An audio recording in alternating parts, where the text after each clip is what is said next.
नितिन शर्मा को बम्बई रास आ गई।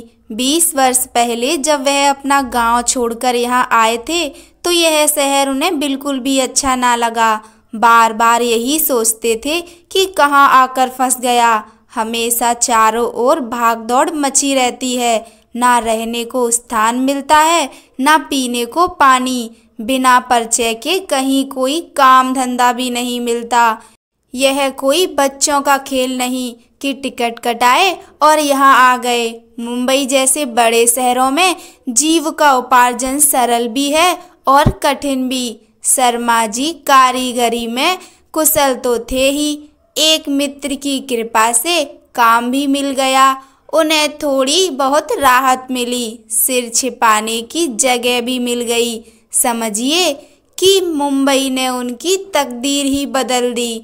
शर्मा जी अपनी दक्षता के चलते एक मामूली कारपेंटर से ठेकेदार बन गए।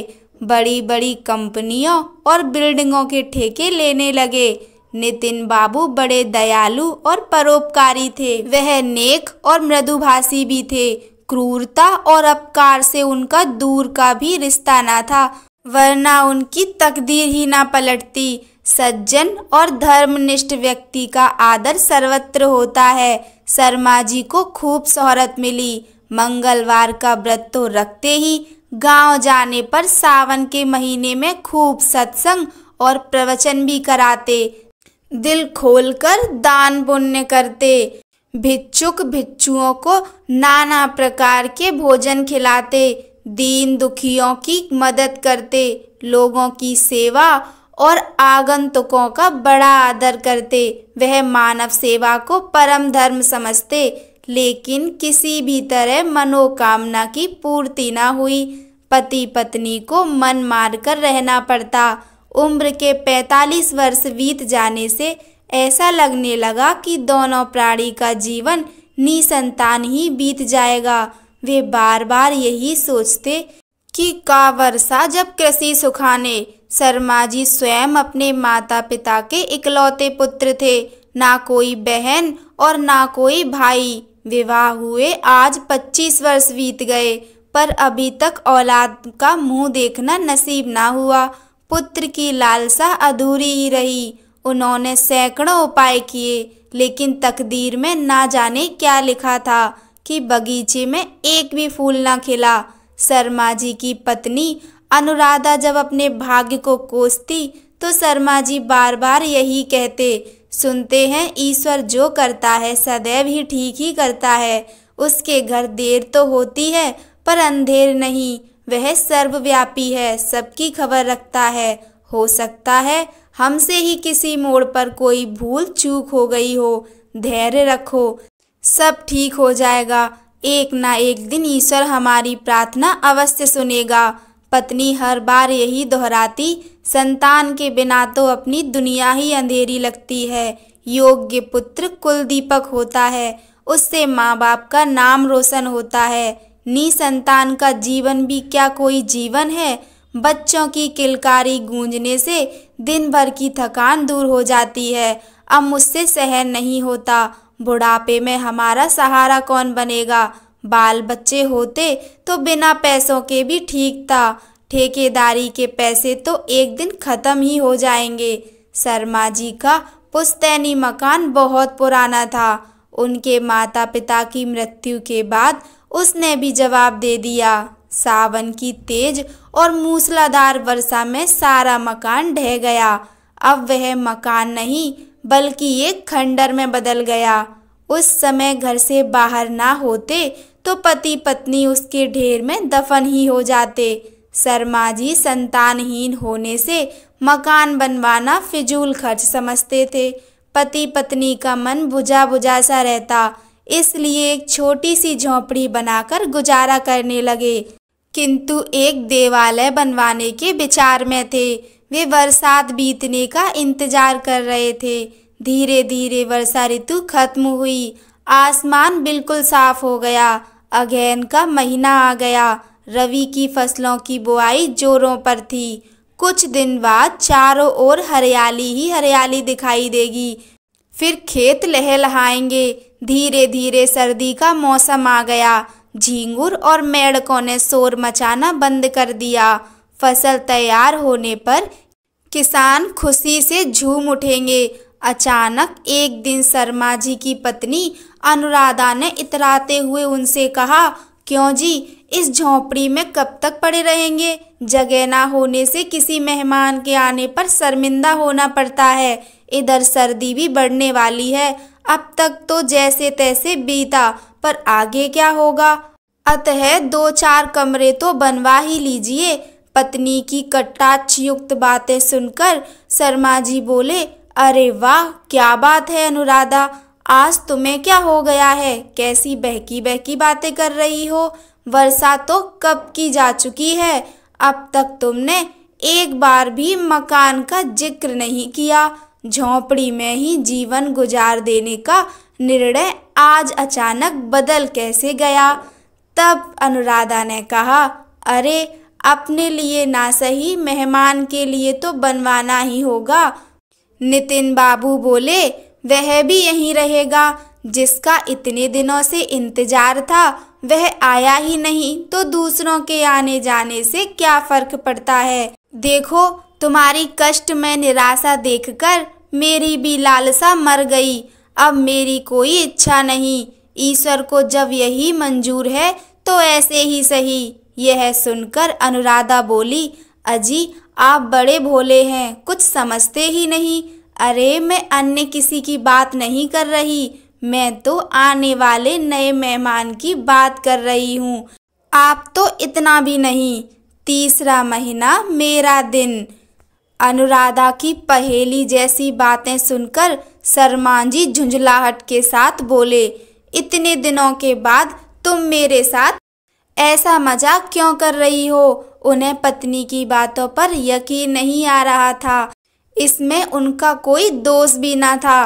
कभी कभी कोई अच्छा कार्य भी अधिक देर से होने पर विश्वास ही नहीं होता कि अमुक कार्य हो गया है, जबकि बुरा कार्य मनुष्य को जल्दी ही प्रभावित कर देता है। शर्मा जी को संदेह में देखकर अनुराधा अपने पेट की ओर इशारा करते हुए बोली, आप समझते क्यों नहीं? मेरे पाँव भारी हुए, 3 महीने होने को हैं। आखिर ईश्वर ने हमारी सुन ली। तब शर्मा जी बोले, सच? अनुराधा ने कहा, हाँ सच। शर्मा जी ने कहा, मेरी कसम? अनुराधा बोली, आपकी कसम। इतना सुनते ही शर्मा जी की नस नस में खुशी की लहर दौड़ गई। वह आनंद के अतिरेक में आत्मविभोर हो गए और बोले, वाह अनुराधा वाह, तुमने मेरे साथ कैसा मजाक किया। इतनी बड़ी खुशी का आनंद अब तक तुम अकेले ही लेती रही। मेरे मन मंदिर की देवी, थोड़ी खुशी मुझे भी दे देती तो तुम्हारा क्या चला जाता।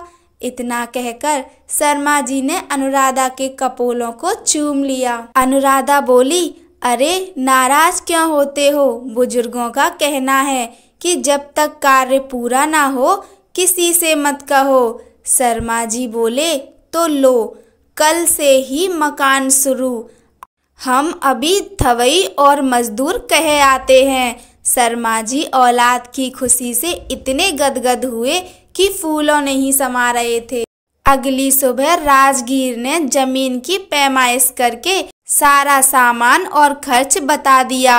नींव की खुदाई शुरू हो गई। खुदाई होते ही शर्मा जी का भाग्योदय होने लगा। जमीन में गड़ा पुरखों का खजाना यकायक उनके हाथ लग गया।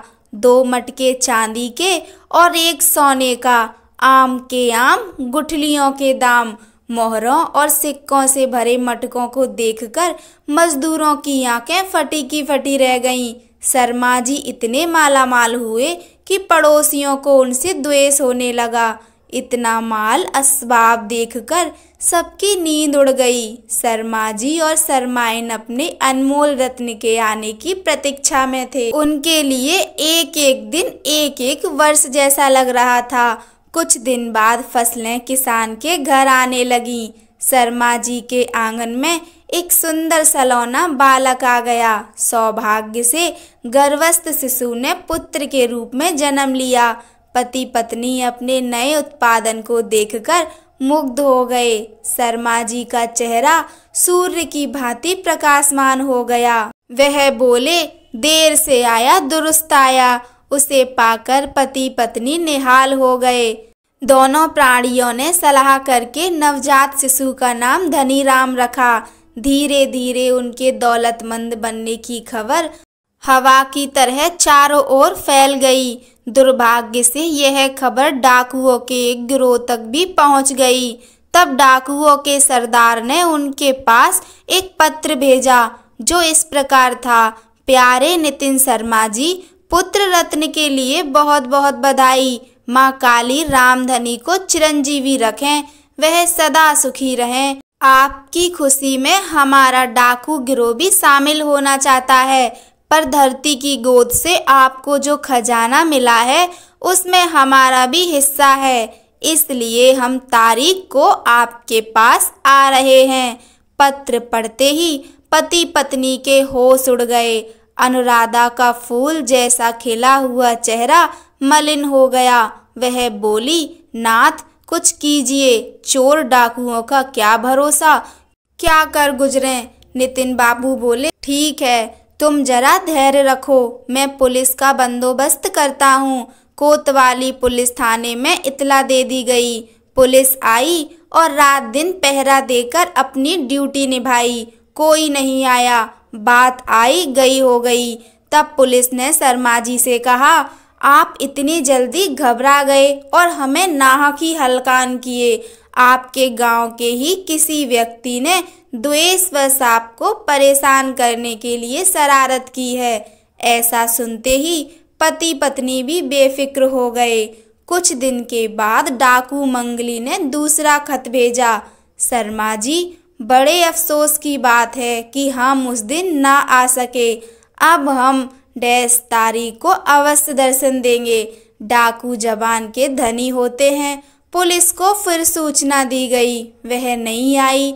दरोगा ने चुटकी लेते हुए नितिन बाबू से कहा, यार शर्मा जी, मर्द हो कोई औरत नहीं, इतने घबराओगे तो आज के युग में जी ना सकोगे। इतनी बुज़दिली किस काम की। आपकी खुशी सबको अच्छी नहीं लगी, लोग आपसे जलते हैं। घर जाकर आप भी चैन से रहें और हमें भी रहने दें, किंतु हमारी पुलिस का भी कोई जवाब नहीं। चौकस रहना पुलिस की शान के खिलाफ है। वह आगे ना चलकर मुलजिम के पीछे पीछे भागती है। समय से कार्यवाही करना उसे बेमानी लगता है, वरना क्या मजाल कि समाज में अपराध जिंदा रहे। हाथ से शिकार निकल जाने के बाद हवाई महल बनाना एक बड़ी भूल है।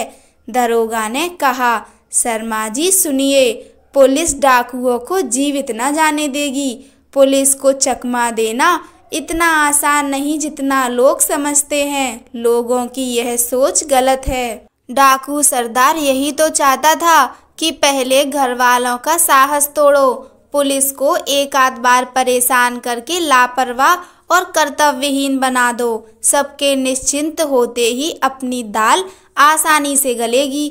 घर आकर शर्मा जी पत्नी से बोले, अनुराधा, लगता है अच्छे दिन के साथ बुरा दिन भी देखना पड़ेगा। फूल के साथ कांटे भी दिखाई दे रहे हैं। तब पत्नी बोली, अजी क्या हुआ, पुलिस मदद करेगी ना? बाबू ने कहा, पुलिस को मारो गोली, उसके पास शिकायत करने जाना बैठे बिठाए मुसीबत मोल लेना है। इस समय की पुलिस में यह योग्यता ही नहीं है कि सच की खोज कर सके। उनकी अक्ल झूठी रिपोर्ट लिखने तक ही सीमित होती है। पुलिस वाले व्यर्थ की डींगे हाँकते हैं। जनता लुटे या पिटे, उन्हें क्या लेना देना। जून का महीना आ गया। सूर्यदेव अपने 7 घोड़ों के रथ पर सवार थे। लोग गर्मी और उमस से विकल थे। पति पत्नी नीम की छाया में बैठकर बच्चे के साथ खेल रहे थे। तभी डाकू महोदय की तीसरी चिट्ठी भी आ गई। पत्र पढ़ते ही पति पत्नी के पैरों तले की जमीन खिसक गई। वे पसीने पसीने हो गए। उनका चेहरा तनिक देर में अवसाद से घिर गया। पति ने अधीर दृष्टि से पत्नी की ओर और पत्नी ने मर्मांतक पीड़ा से पति को देखा। दोनों की आंखें नम हो गईं और उनके नेत्रों से आंसू की बूंदें छलकने लगीं। अनुराधा ने बच्चे को बंदरिया की तरह सीने से चिपका लिया। कुछ देर बाद शर्मा जी संयत हुए और फिर कोतवाली पहुंच गए। दरोगा ने देखते ही कहा, आइए शर्मा जी आइए, क्या फिर से कोई नया गुल खिल गया? शर्मा जी बोले, साहब इस बार तो सच में मामला गंभीर लगता है, आप कुछ कीजिए वरना मैं तबाह हो जाऊंगा। कोतवाल बोला, क्या यार शर्मा जी, मर्द होकर भी अबला जैसी बातें करते हैं। हिम्मत रखिए, कुछ नहीं होगा, हम जनता के लिए ही यहाँ बैठे हैं। कोई सिरफिरा आपको कमजोर समझकर मजाक करता है। आप घर जाकर चैन की बंसी बजाएं। ज्यादा डर है तो पुलिस का खर्च भरकर पहरा लगवा दीजिए।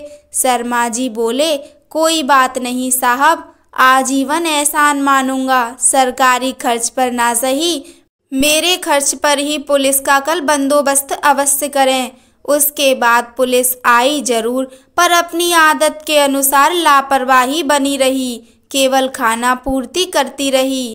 सतर्कता नाम की कोई चीज ना थी। दरवाजे पर पुलिस के 15-20 जवान अपनी ड्यूटी निभा रहे थे। चिंतित पति पत्नी गेट का द्वार बंद करके अंदर कमरे में बतिया रहे थे।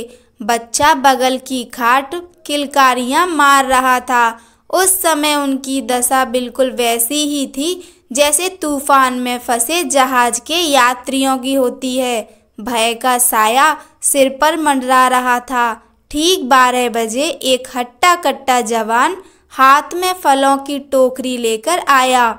उसका रौबीला चेहरा, बड़ी बड़ी लाल आंखें और लंबी मूछें देखकर मालूम होता था मानो कोई फौजी जवान हो। उसकी आंखें बड़ी डरावनी थीं। बदन पर खादी का कुर्ता और धोती, पैरों में नागरा के जूते थे। देखने में कोई सज्जन प्रतीत होता था।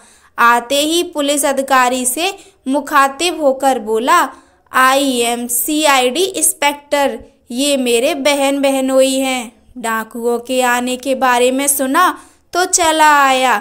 Do you want to see my identity card? Police inspector हकलाते हुए बोला, नो सर। इतना कहकर उसने CID ऑफिसर को सैल्यूट मारकर सिपाहियों से कहा, बिल्कुल सावधान रहो, तनिक भी गड़बड़ ना होने पाए।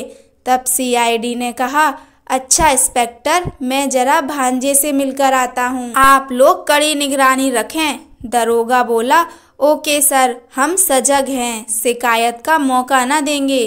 दरोगा के खटखटाते ही दरवाजा खुल गया। CID ऑफिसर ने जाते ही दरवाजा अंदर से फिर बंद कर लिया। उसे देखकर शर्मा जी बोले, क्षमा कीजिए, मैंने आपको पहचाना नहीं। आप कौन हैं? CID ने कहा, नमस्कार। बहन जी कहाँ हैं? शर्मा जी बोले, उस कमरे में आइए। शर्मा जी ने फौरन पत्नी से कहा, अनुराधा देखो कौन आए हैं, तुम्हारे भाई साहब, पर मैंने इन्हें पहली बार देखा है। बहन जी नमस्ते कहकर CID ने कमरे में प्रवेश करते ही पति पत्नी को अपनी बातों में उलझा दिया। अनुराधा उसे टकटकी बांधकर देखने लगी। इससे पहले कि वह कुछ कहती, बड़ा प्यारा बच्चा है, क्या नाम रखा है? CID ने बच्चे को पलंग से उठाकर गोद में लेते हुए पूछा और तुरंत अपनी कमर से पिस्तौल निकालकर धनीराम के सिर पर टिकाते हुए बोला, बातें बंद, होशियारी दिखाने की कोशिश मत करना, इसकी खोपड़ी उड़ जाएगी। इस टोकरी को खाली करके जितनी समाए उतनी असरफियां भर दो, वरना भेजा बाहर तो आएगा ही, तुम दोनों भी मारे जा सकते हो। अब शिकार पूरी तरह शेर के पंजे में था, इसलिए शोर मचाना व्यर्थ था। पति पत्नी छटपटा कर रह गए। उनकी आनाकानी देखकर आगंतुक ने कहा, सोच लो, अंजाम बहुत बुरा होगा। मुझे सारा माल नहीं, बस आधा चाहिए और वचन देता हूँ कि इधर फिर कभी दोबारा नहीं आऊँगा। डर के मारे बेंत की टोकरी झटपट मोहरों से भरकर ऊपर से ढक दी गई। तब सीआईडी बोला, एक बात और कान खोलकर सुन लो, मैं अब जाता हूँ। तुम्हारा बच्चा 20-25 मिनट बाद यहाँ पहुँच जाएगा, लेकिन इससे पहले पुलिस को बताने पर बच्चे से हाथ धोना पड़ेगा। जरा भी जल्दी मत करना, पछताने वाला काम करना अक्लमंदी नहीं, मूर्खता है। इस पिस्तौल में 6 गोलियां हैं, कई लोगों का काम तमाम कर चुकी हैं। यह कहते हुए वह बाहर निकलकर मेन गेट फिर बंद कर दिया और दरोगा से बोला, इंस्पेक्टर, मैं बच्चे को कुछ सामान वगैरह दिलाने जरा बाजार तक जा रहा हूँ। आप लोग सजग रहें, मैं 10-15 मिनट में आता हूँ। उधर पुत्र रत्न खोकर पति पत्नी कमरे में तड़प रहे थे, पर व्याकुल गाय बछड़े के वियोग में रंभा भी ना कर सकती थी। उनकी मनोहारिणी मुस्कान गायब हो गई, काटो तो खून भी ना निकले।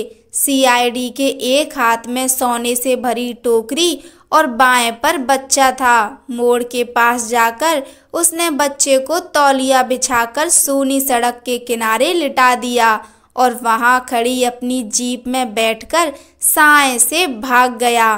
थोड़ी देर बाद बाजार से लौटती शर्मा जी की कुछ पड़ोसी महिलाओं ने फूल से बच्चे को उठा लिया। मासूम बच्चा सड़क पर चिल्ला रहा था।